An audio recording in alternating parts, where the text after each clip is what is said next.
Danny Manalo grew up in a corner of Quezon City where dreams often wilted before they bloomed. The houses were small, the streets were crowded, and every day felt like a battle his family fought quietly and without complaint. Yet within that noise and struggle, Danny carried something delicate, a voice he never understood, a voice he never believed mattered. The first person who noticed it wasn't a neighbor or a teacher. It was his grandfather, Lolo Ramel. The old man would sit on their wooden balcony every evening, resting his tired legs and watching the neighborhood dim into night. Beside him sat an old vinyl player that crackled like distant fire.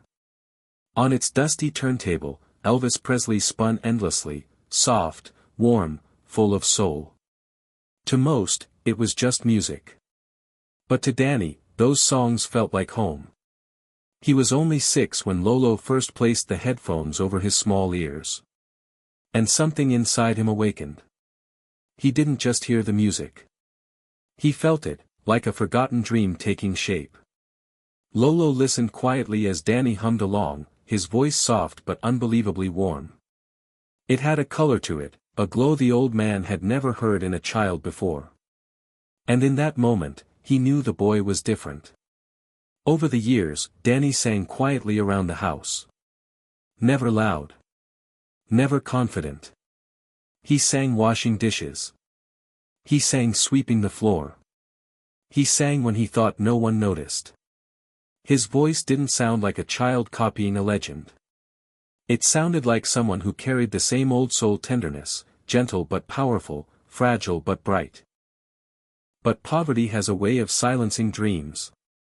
When bills stacked up and opportunities grew scarce, Danny pushed music aside. He worked small jobs, helped his mother, and became the quiet, obedient older brother who never asked the world for more. And then life delivered its heaviest blow. Lolo Ramel, the only person who looked at Danny and saw greatness, passed away after a long illness. His chair stayed empty. His vinyl player fell silent. And Danny felt a part of himself fade into the same silence.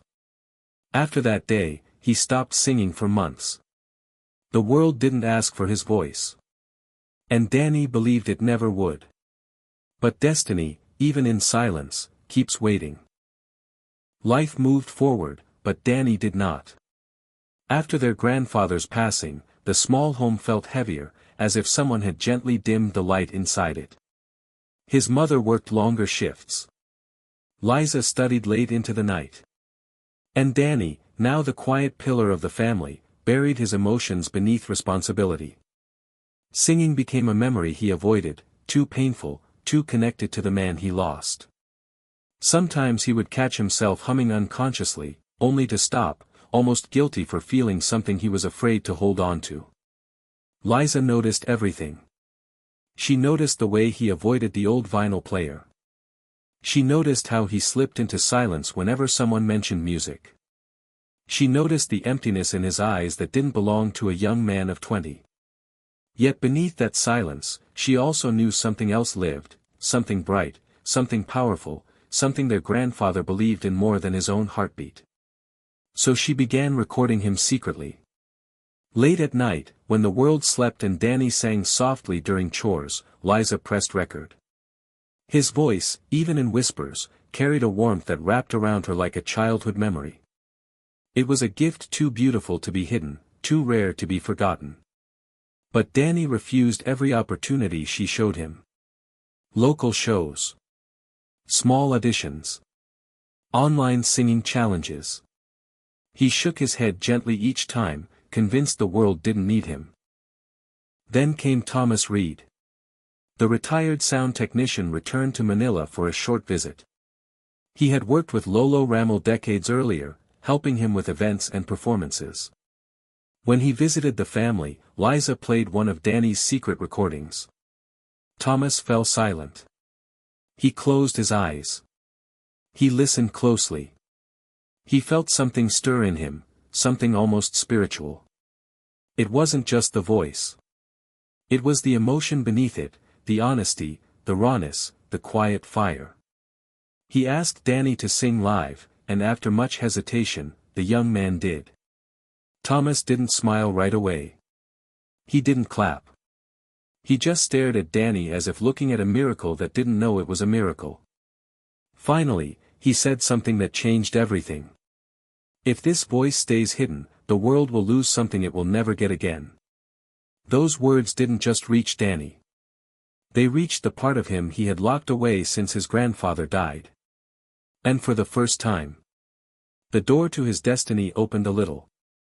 Liza didn't give him time to close it. She signed him up for America's Got Talent. She booked the ticket. She packed his bag. She made the dream real. Because sometimes, destiny needs a gentle push. And sometimes, a loud one. And Danny was about to discover what happened when the world finally heard the voice he spent years hiding.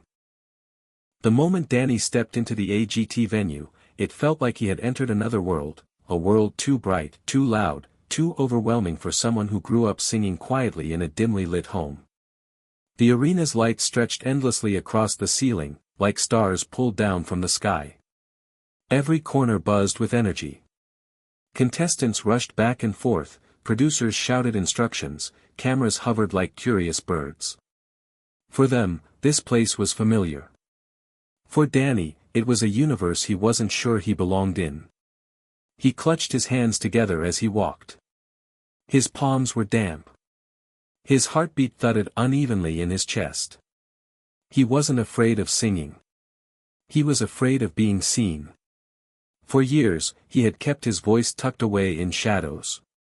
Now thousands of people waited beyond a curtain, and millions more would watch later. It felt like standing at the edge of a cliff while the whole world watched him decide whether to jump. Liza stayed close to him the entire time. Even without speaking, her presence felt like a soft anchor preventing him from drifting away in fear. She kept glancing at him, her eyes filled with the belief he still struggled to carry. Thomas stood a few steps behind, watching the young man he had guided. There was no doubt in his eyes, only calm expectation, like he already knew what the world was about to witness. He had seen countless performers in his life, but Danny carried something different, something deeper. As Danny waited backstage, the distant roar of the audience shook the floor beneath his feet. It wasn't just sound. It was pressure, an invisible weight settling on his shoulders. When a staff member finally called his name, the air around him seemed to tighten. Danny's legs felt weak. His breath caught in his throat. His heart pounded like a trembling drum. He stepped forward, guided by Liza's gentle touch on his arm. The curtain lifted. The stage exploded with light. The judges sat in a perfect row, their silhouettes outlined by the brilliance above them. Simon Cowell stared forward with a quiet intensity, his eyes fixed on Danny from the very first second. The arena looked impossibly huge, an ocean of faces, all waiting, all watching. And yet, in that blinding moment, Danny remembered something small, something soft. A memory of singing barefoot in his grandfather's living room, listening to vinyl crackle beneath an aging needle. That memory steadied his breath. And as he took his place under the spotlight, he didn't know it yet. But the next few seconds would change everything. The arena settled into a hush as Danny stood under the white-hot spotlight. He could feel the weight of every eye in the room pressing against his chest. His breath shook. His hands trembled. And for a moment, he wondered if he truly belonged here, a quiet boy from Quezon City now standing before one of the biggest stages on earth. The music cue hovered in the air like a held breath. Danny closed his eyes, not to escape, but to return. Return to the tiny balcony where his grandfather sat. Return to the soft crackle of the old vinyl player. Return to the only place where he ever believed he might be something more than ordinary. When he finally opened his eyes again, the fear softened. The first note left him not as a performance, but as a memory, gentle, trembling, honest.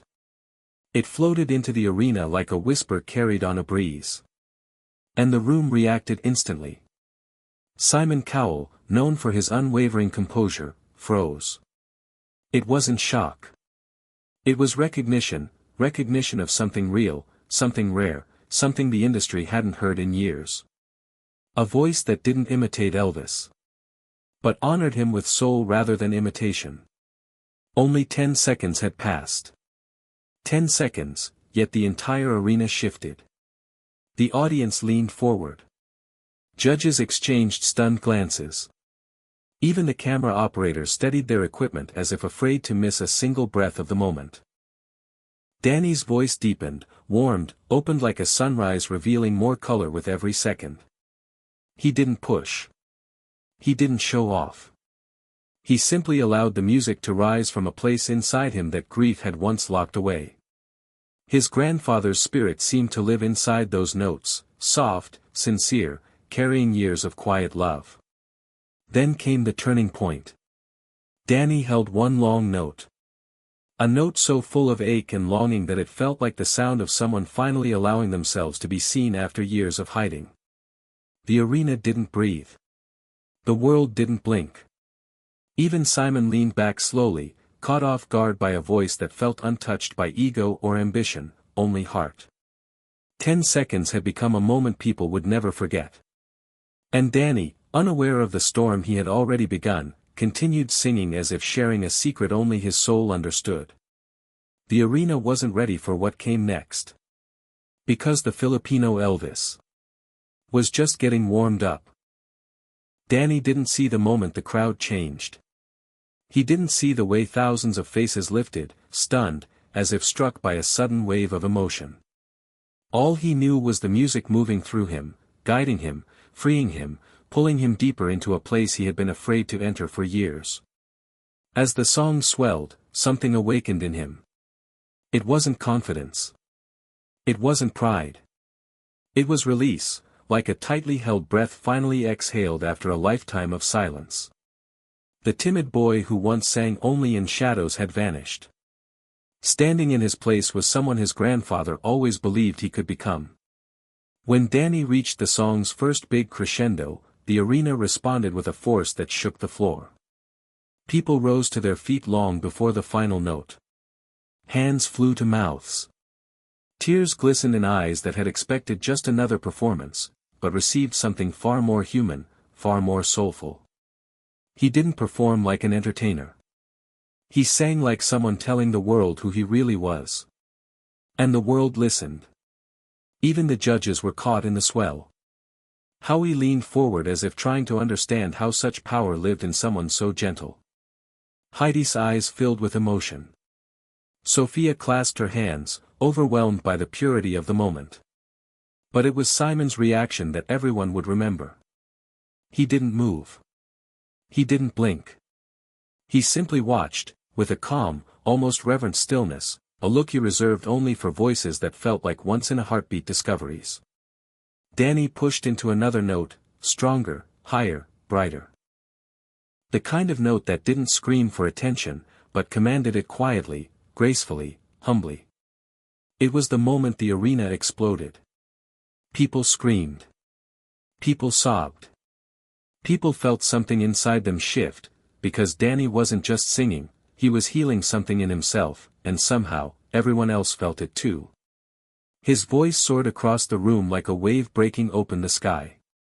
The boy who once believed the world didn't need his voice was now standing in front of thousands who never wanted the moment to end. The final note fell like a soft prayer, gentle, glowing, unforgettable. When silence followed, it wasn't empty. It was full. Heavy. Sacred. Then, all at once, the arena erupted into the loudest roar of the night. Danny opened his eyes, shaken, breathless, overwhelmed. For the first time, he realized. He had not just sung. He had arrived.